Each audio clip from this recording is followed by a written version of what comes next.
बिस्मिल्लाहिर्रहमानिर्रहीम। अस्सलाम वालेकुम। My name is doctor Ayesha Asad and welcome to my YouTube channel सेहत की बात।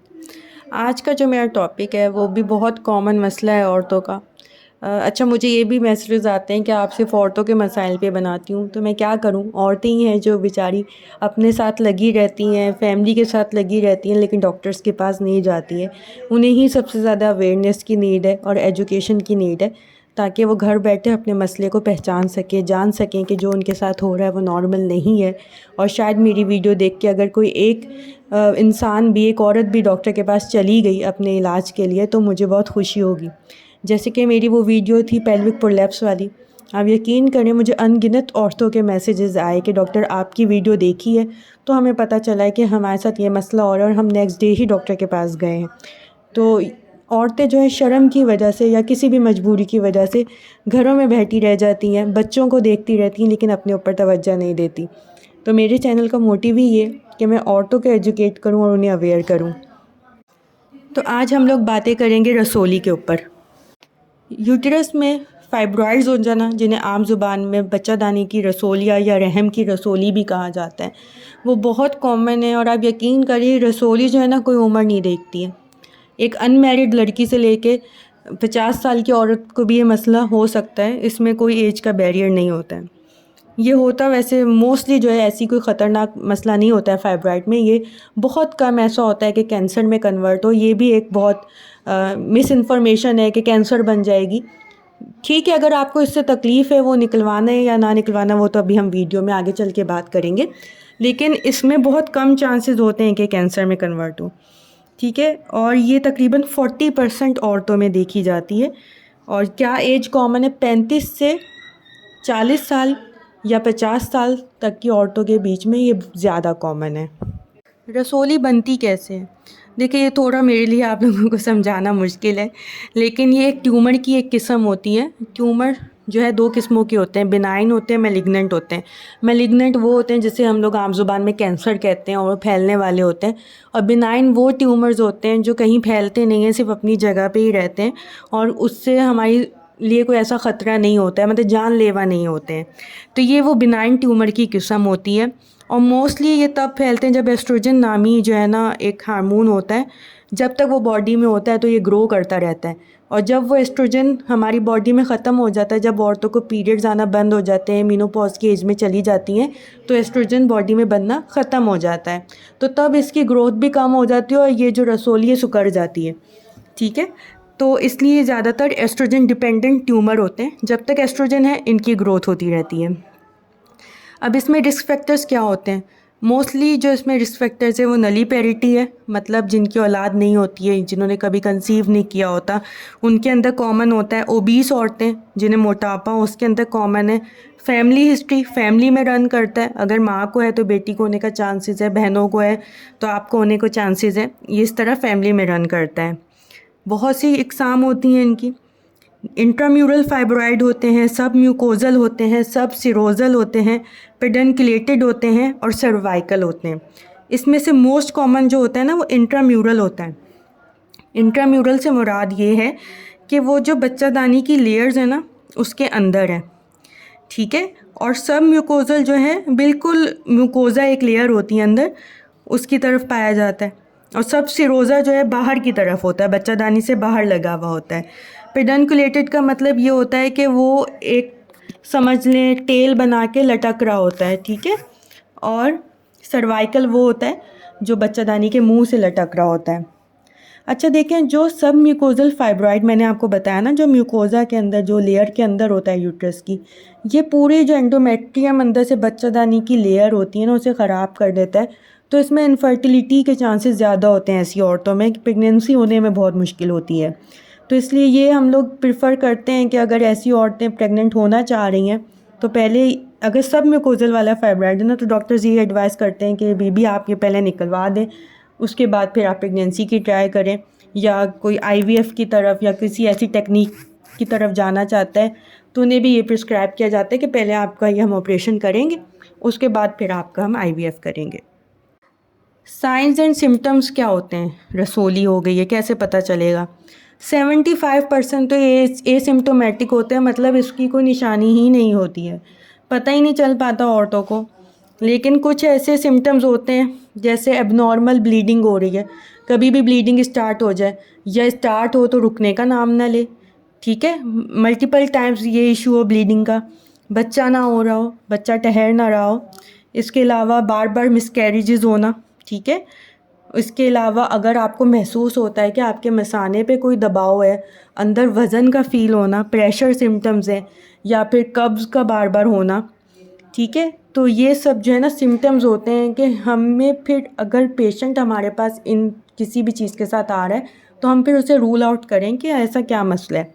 और साइंस क्या हो सकते हैं? साइंस ये हो सकते हैं कि खून की कमी, क्योंकि ब्लीडिंग जैसा कि मैंने पहले बताया कि अबनॉर्मल ब्लीडिंग है, हो रही है तो रुकने का नाम नहीं ले रही है। जैसे पीरियड्स अपने टाइम पे आ रहे हैं लेकिन रुकने का नाम नहीं ले रहे हैं, 10 दिन चल रहे हैं, 12 दिन चल रहे हैं, 15 दिन चल रहे हैं, इससे क्या होगा?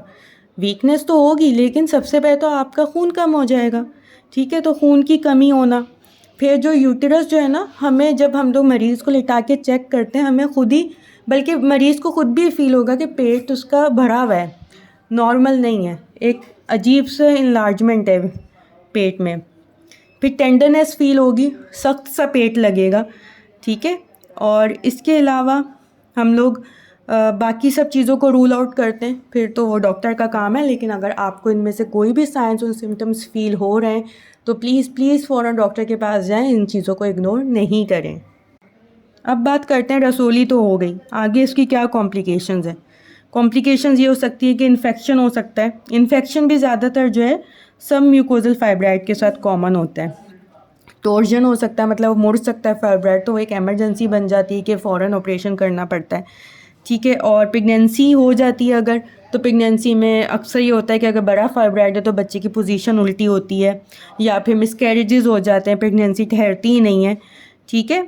या फिर ड्यूरिंग लेबर डॉक्टर को ख़तरा होता है कि रसोली भी मौजूद है और रसोली भी अच्छे साइज़ की है और बच्चा भी अंदर, तो नॉर्मल डिलीवरी पॉसिबल नहीं है, तो अमूमन सी सेक्शन करना पड़ता है, ठीक है। और सी सेक्शन हो जाए तो फाइब्राइड वाली औरतों में बहुत कॉमन है कि वो पोस्टपार्टम हेमरेज में चली जाती हैं, उनका खून नहीं रुकता है, क्योंकि फाइब्राइड की वजह से खून बहुत बहता है, तो उसमें बहुत सी औरतों की डेथ भी हो जाती है, जिसके बाद फिर बहुत से मुख्तलिफ़ किस्म के केसेस हम फेसबुक पे भी देखते हैं, पढ़ते हैं आए दिन। पोस्टपार्टम हेमरेज पे मैं एक अलग वीडियो ज़रूर बनाऊँगी। अच्छा, ये पता कैसे चले कि रसोली है?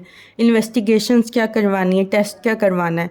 टेस्ट आपने करवाना है, इसमें टीवीएस सबसे बेस्ट होता है। अगर बड़ा फाइब्राइड है तो फिर तो एब्डोमिनल जो अल्ट्रासाउंड होता है ना, सिंपल, उसमें भी पता चल जाएगा। लेकिन अगर अंदर छोटा फाइब्राइड है तो फिर अंदर वाला जो अल्ट्रासाउंड होता है टीवीएस, उससे पता चलता है। उसके अलावा आजकल बहुत सारी टेक्निक्स आ गई है, स्टेरोस्कोपी आ गई है, जो छोटे मोटे पॉलिप्स को देख लेती है, कैमरे के ज़रिए देखा जाता है अंदर, फाइब्रॉइड्स को देख लेती है। और स्टेरोस्कोपी का फ़ायदा ये होता है कि अगर कोई फाइब्रॉइड या पॉलिप अंदर है तो वो साथ ही रिमूव भी कर सकते हैं, तो ये डायग्नोस्टिक भी होती है और इससे ट्रीटमेंट भी हो जाता है, ठीक है। इसके अलावा एमआरआई भी हो सकता है करवाएं। एमआरआई इस वजह से करवाई जाती है देखने के लिए कि फाइब्रॉइड का कितना बड़ा है और वो ब्लैडर पे कितना प्रेशर डाल रहा है, आपका जो रेक्टम है उस पर कितना प्रेशर डाल रहा है। तो जो फाइब्रॉइड देके तंग कर रहा है ना, उसे पे निकलवाना पड़ता है। तंग करने से मुराद कि आपकी डेली एक्टिविटीज़ मुतासिर हो रही हैं, आपको इतना पेट में दर्द है या आपका इतना ज़्यादा खून बहता है ड्यूरिंग पीरियड्स कि आपको खून की बोतलें लगवानी पड़ जाती हैं, आयरन की ड्रिप्स लगवानी पड़ जाती है, तो उस फाइब्राइड को निकलवा देना ही बेहतर होता है।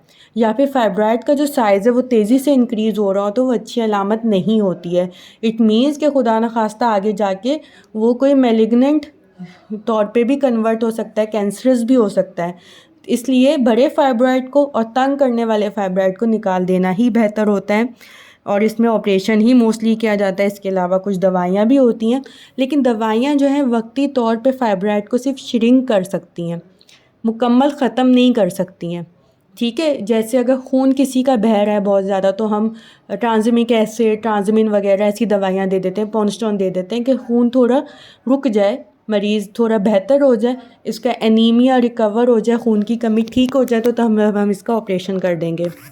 उसके अलावा कुछ और दवाइयाँ होती हैं जिन्हें गोनाडोट्रोपिन एंटागोनिस्ट एगोनिस्ट मिलती हैं जो श्रिंक कर देती हैं साइज़ को। हम ऑपरेशन से पहले हो सकता है डॉक्टर आपको 3 महीने या 6 महीने उस दवाई पे डालें ताकि फाइब्रॉइड का साइज़ थोड़ा कम हो जाए और फिर ड्यूरिंग ऑपरेशन वो आसानी से रिमूव हो सके, क्योंकि जितना बड़ा फाइब्रॉइड हो उतने खून बहने के चांसेस ज़्यादा होते हैं और ऑपरेशन उतना डिफ़िकल्ट हो जाता है। इसके अलावा क्या टेक्निक्स हैं, देखिए अब जो है ना इसकी जो सर्जरी है कुछ चीज़ों पे डिपेंड करती है कि पेशेंट क्या चाहता है। अगर पेशेंट अपनी फैमिली को समझता है कि मेरी फैमिली कंप्लीट है, मुझे आगे और बच्चे नहीं चाहिए, तो फिर जो है डायरेक्ट हिस्टेक्टमी कर दी जाती है, बच्चादानी निकाल दी जाती है। लेकिन अगर पेशेंट की एज कम है और वो अभी डिज़ायर रखती है कि आगे उसे कंसीव करना है तो मायोमेक्टमी तजवीज़ की जाती है। मायोमेक्टमी में क्या होता है कि जो फाइब्रॉइड है ना बस वो निकाल देते हैं, बच्चादानी भी वहीं पे रहती है और आप आगे ईज़िली कंसीव भी कर सकते हो। ठीक है। इसके अलावा यूटेराइन आर्टरी एम्बोलाइजेशन भी आजकल बहुत कॉमन हो रहा है। इसमें क्या हो रहा है कि एक नस होती है यूटेराइन आर्टरी, ये रेडियोलॉजिस्ट के साथ मिलके किया जाता है। उसे जो है कुछ शुआओं के ज़रिए ख़त्म मतलब जला देते हैं ताकि जो ग्रोथ हो रही होती है फाइब्रॉइड का जो वॉल्यूम है ना 50% कम हो जाता है।